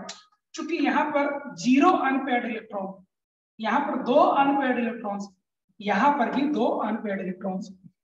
कोई कहता है कि क्या इसके साथ ये दोनों रेजोनेटिंग स्ट्रक्चर है क्या? नो, इसके साथ ये लोग रेजोनेटिंग स्ट्रक्चर नहीं, ठीक है। इसमें अनपेयर्ड इलेक्ट्रॉन कितने हैं बेटा आपको? 0।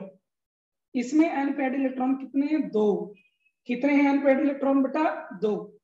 तो number of unpaired electron resonating structure में आपको चेंज नहीं करेगा, डिलोकलाइजेशन ही करना है। तो जैसे मैंने उस तरह से आप नहीं कर सकते, उसके कुछ गाइडलाइन प्रिंसिपल है, उसी को फॉलो करके आप डिलोकलाइजेशन कर सकते हो। नोट कीजिए, आप इतना ही इसमें सीखना था।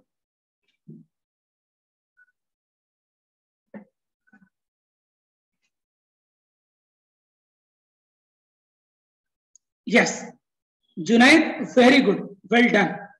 आपको ये दोनों लेकिन रेजोनेटिंग स्ट्रक्चर एक दूसरे का है, ये दोनों एक दूसरे का है।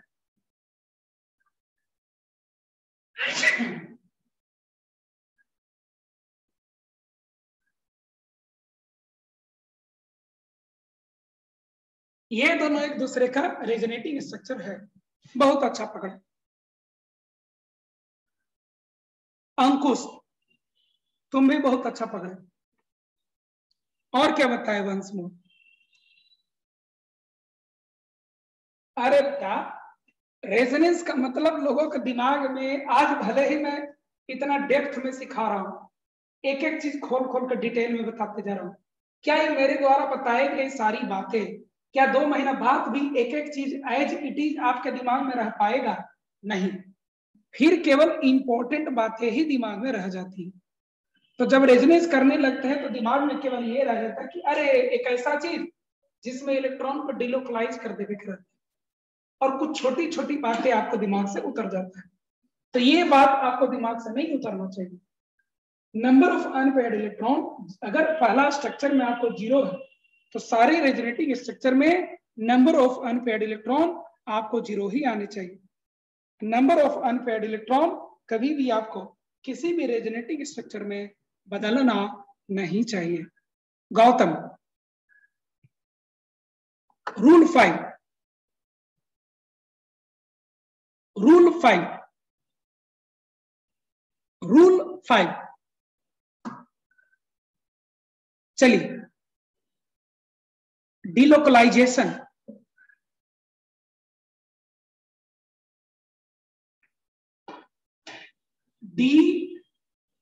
डिलोकलाइजेशन,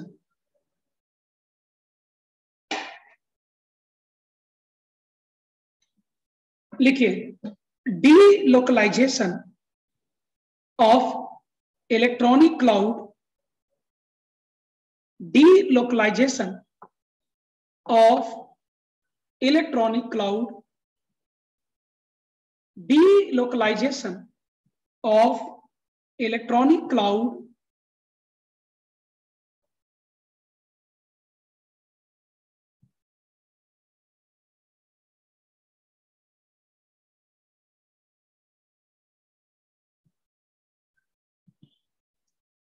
प्रिंस, आपके क्वेश्चन का जवाब यह है कि सिग्मा बॉन्ड को रेजोनेंस में पार्टिसिपेट नहीं कराया जाता है।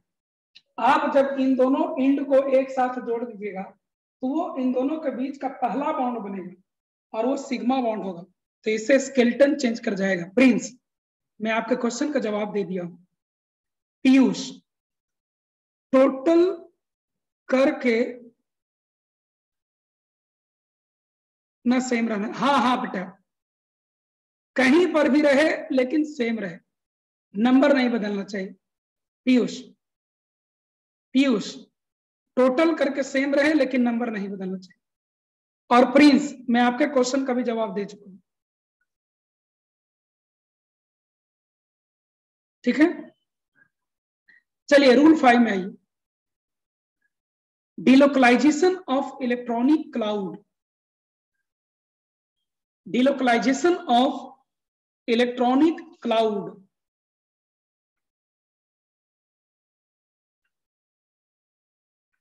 electronic cloud occurs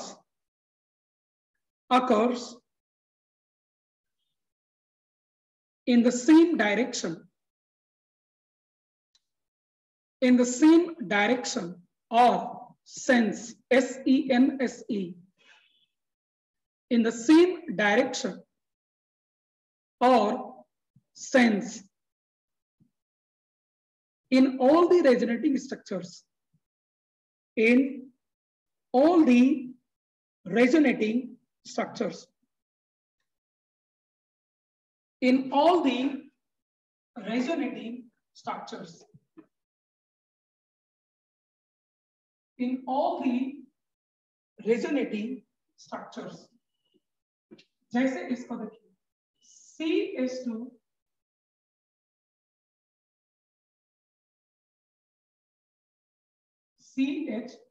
CH double bond O,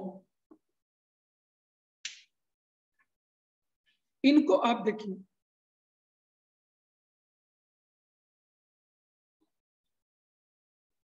इनको आप देखिए, इलेक्ट्रॉन को ज्यादा खींचने वाला सबसे पावरफुल कौन नजर आ रहा है?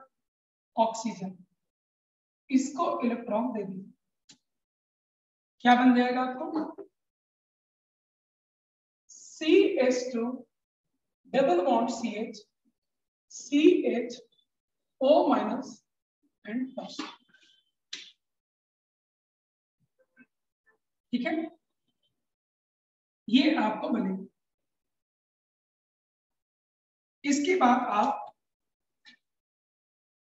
राइट वर्ड ले गए हो, फिर से आप राइट वर्ड ले जाओ, क्या बन जाएगा आपको? CH2 CH, यहां पर पॉजिटिव चार्ज आ जाएगा, 2 इलेक्ट्रॉन बीच में आएगा तो इनके बीच में बॉन्ड बन जाएगा, CHO माइनस। देखिए तो समझ में आया?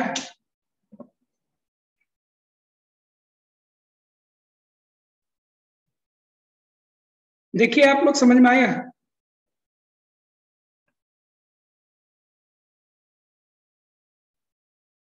Khushboo occur in the same direction, Khushboo occur in the same direction. Prabhat Kumar statement देखिए, यहां ऑलरेडी इस चीज को मैं इलस्ट्रेट कर रहा हूं।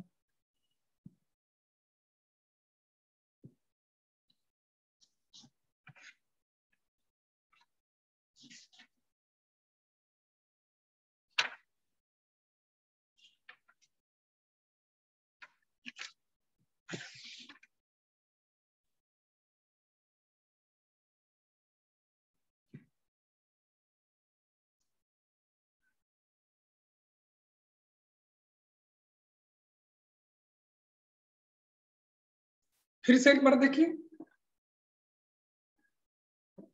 इन दोनों में ऑक्सीजन आपको सबसे ज्यादा इलेक्ट्रोनेगेटिव, या ये कहिए कि ये अल्डिहाइड ग्रुप है, और अल्डिहाइड ग्रुप आप क्या शो करता है? -L। अल्डिहाइड ग्रुप क्या शो करता है? अभी आप नहीं पढ़े, ये ऑक्सीजन इलेक्ट्रॉन क्लाउड को अपनी ओर खींचता है, क्योंकि ऑक्सीजन बहुत भुक्कड़ होता है, मोर इलेक्ट्रोनेगेटिव एटम। तो बॉन्डेड इलेक्ट्रॉन क्लाउड को ये अपनी ओर दोनों इलेक्ट्रॉन को ले जाएगा। तो इसको एक इलेक्ट्रॉन का फायदा हुआ, इसलिए नेगेटिव हो गया, लेकिन इसको नुकसान हो गया, इसलिए पॉजिटिव हो गया। ठीक है, अब आपको ये जो पॉजिटिव चार्ज कैरी कर रहा है, ये इस बॉन्डेड इलेक्ट्रॉन को अपनी तरफ, तो इस पर पॉजिटिव चार्ज आ जाएगा, और ये दो इलेक्ट्रॉन बीच में आकर के यहाँ पर बॉन्ड बना।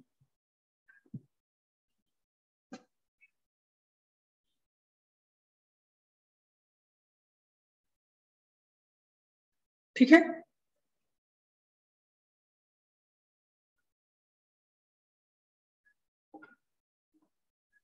लेकिन ये जो स्ट्रक्चर ड्रॉ किए गए, इसमें देखिए सिंगल डायरेक्शन में मैंने रेजोनेंस दिखाया, इसमें कोई भी रेजोनेटिंग स्ट्रक्चर आपको ट्रूली एग्जिस्ट नहीं कर रहा है। तो इनका ट्रू स्ट्रक्चर क्या होगा? तो इनका ट्रू स्ट्रक्चर वो होता है जिसमें इसका तीनों के कैरेक्टर को मिक्स किया जाता है। मैं बना रहा हूं CH2 CH CH and O, ये आपको बनेगा सभी का कैरेक्टर। ये कहता है कि डबल बॉन्ड यहां यहां दीजिए, दे दिए। ये कहता है कि डबल बॉन्ड यहां भी दीजिए, ये कहता है कि बीच में दीजिए, तो सभी जगह डबल बॉन्ड दे दिए, सभी जगह डबल बॉन्ड दे दिए। ठीक है, और जब सभी जगह डबल बॉन्ड दे दिए, तो इसके बाद चार्ज देखिए, चार्ज कहता है कि यहां पर होना चाहिए नेगेटिव, तो नेगेटिव दे दीजिए। यहां पर पॉजिटिव होना चाहिए, पॉजिटिव दे दीजिए। यहां पर पॉजिटिव होना चाहिए, पॉजिटिव दे दीजिए।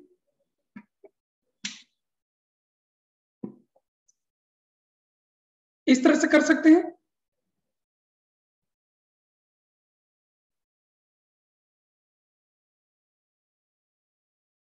स्टेटमेंट लिखा हुआ है डीलोकलाइजेशन।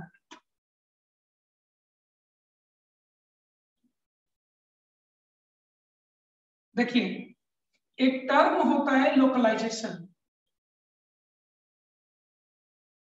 लोकलाइजेशन का मतलब होता है कि कोरोना जब हुआ है तो लोग क्या कह रहे हैं कि घर में रहिए, घर में रहिए, घर में रहिए, बाहर मत निकलिए, मतलब एक गिवन रीजन में कन्फाइंड रहिए।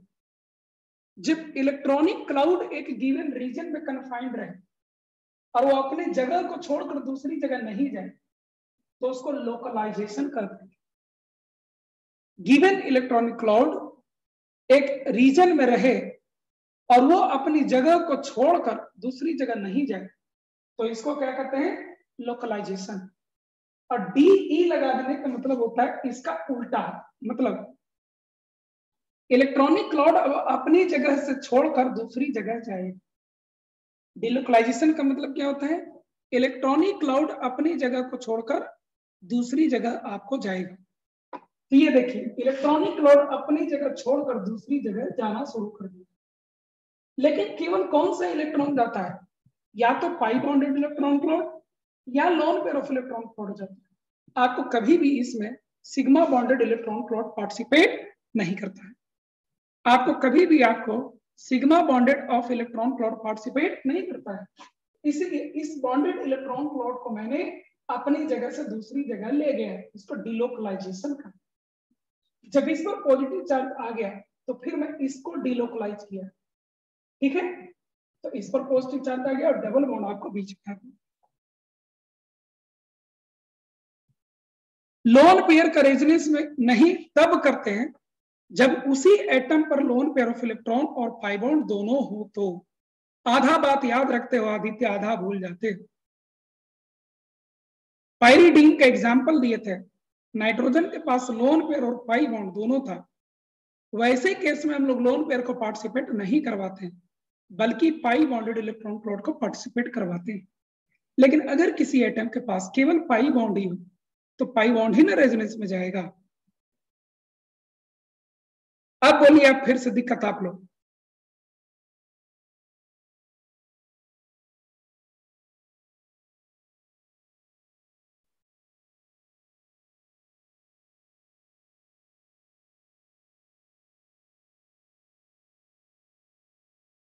प्रभात कुमार, पांचवें रूल का स्टेटमेंट फिर से लिखिए। Delocalisation of electronic cloud, delocalization of electronic cloud occurs in the same direction, occurs in the same direction in all the resonating structures, in all the resonating structures। Prabhat Kumar, in all the resonating structures। Partial charge जैसा नहीं है, इसमें partial charge arise होता है लेकिन partial charge जैसा नहीं। Double bond क्यों नहीं बनेगा, टूटा भी तो, डबल बॉन्ड टूटा भी तो, उसको नहीं देख रहे हो आप।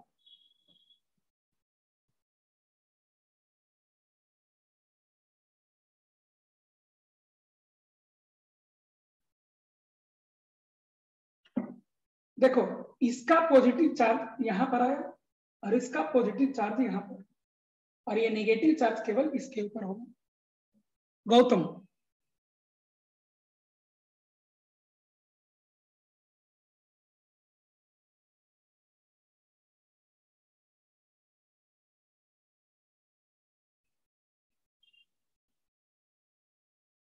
सन्नी, स्टेटमेंट ये कहता है कि जब भी आप रेजोनेंस करोगे तो एक ही सेंस में करोगे।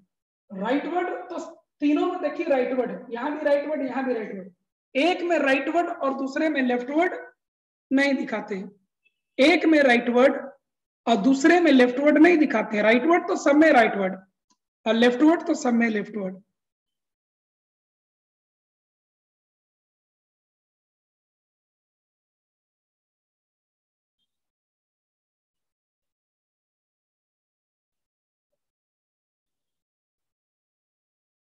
एक बार और कहां से कर दीजिए, हो तो गया, यहां तक आप पहुंचा दिए, अब कहा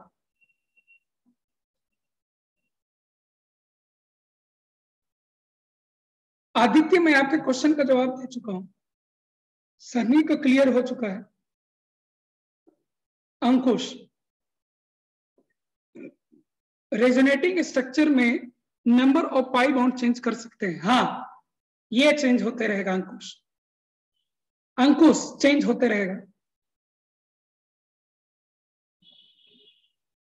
सन्नी का जवाब हो गया, छवि क्लियर है। अविनाश, सर इसे एक सिग्मा और 1/3 पाई बॉन्ड कर सकते हैं, नहीं बेटा अविनाश नहीं, ऐसा नहीं कर सकते। अब हम लोग बहुत डिटेल में देख रहे हैं, क्या ये दोनों स्ट्रक्चर बराबर स्टेबिलिटी का है, क्या ये तीनों स्ट्रक्चर बराबर स्टेबिलिटी का है, नहीं। पहला क्वेश्चन तो ये उठता है कि इनका स्टेबिलिटी हम कैसे चेक करेंगे सर, ये अगला टॉपिक है यहीं पर, ये जैसे ही मैं खत्म करूंगा अगला टॉपिक वही है। अविनाश, ये बात आपको उसी टॉपिक में समझ में आएगा कि ये तीनों बराबर स्टेबल नहीं है। अगर ये तीनों बराबर स्टेबल होता तो तीनों का 1/3 कैरेक्टर इसमें हम लाते, लेकिन तीनों ये बराबर स्टेबल नहीं है, इसलिए तीनों का बराबर कैरेक्टर यहाँ पर नहीं आएगा। कौन ज्यादा स्टेबल है, कौन कम स्टेबल है, ये इमीडिएट टॉपिक हमारा वही है। अविनाश,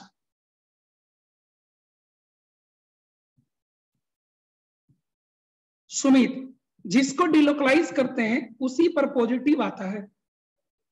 देखो बाबू, आपके पास 10 रुपया है, आप किसी को दे दीजिएगा तो आप ही को लॉस होगा ना, यही चीज होता है। सुमित कुमार, अंकुश का जवाब हो गया। खुशबू, बीच वाला स्ट्रक्चर, यहां पर ऑक्सीजन पर निगेटिव है, यहां पॉजिटिव चार्ज है। अब ये 2 इलेक्ट्रॉन जो यहां पर दिया गया है, ये 2 इलेक्ट्रॉन में 1 इलेक्ट्रॉन इसका है और 1 इलेक्ट्रॉन इसका है।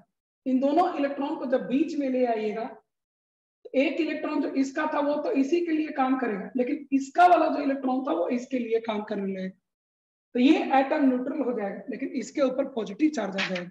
खुशबू, खुशबू, अविनाश का हो गया। बाबू, थर्ड में पाई बॉन्ड को मूव करने के बाद ही वो आया है, कितना बार मूव करोगे?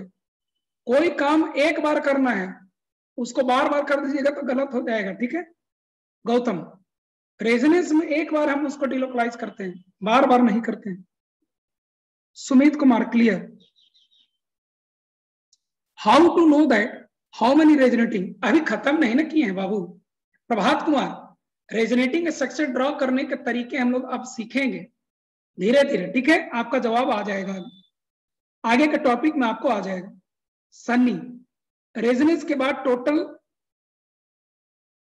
पाई बॉन्ड कितना होगा? देखो बाबू, पाई बॉन्ड जो होता है वो फ्रैक्शनल होता है, ठीक है। इनिशियली जितना पाई बॉन्ड दिया है उससे डिफरेंट पाई बॉन्ड भी हो सकता है, ठीक है। पाई बॉन्ड बदल सकता है।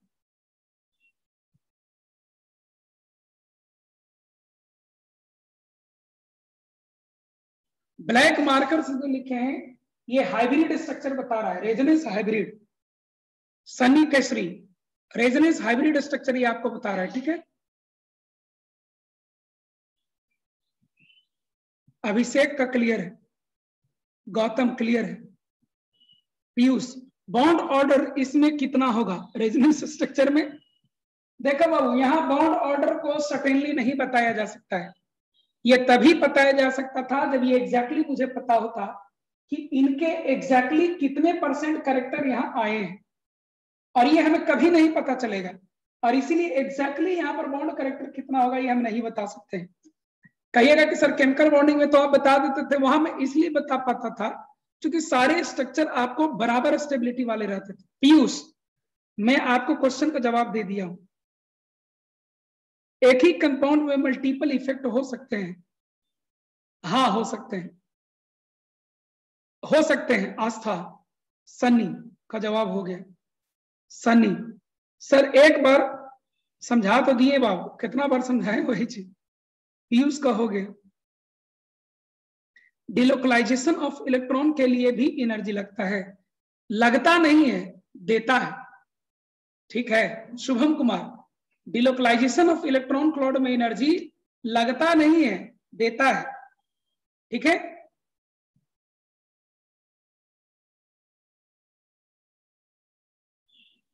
डिलोकलाइजेशन ऑफ इलेक्ट्रॉन क्लाउड में एनर्जी लगता नहीं है, देता है।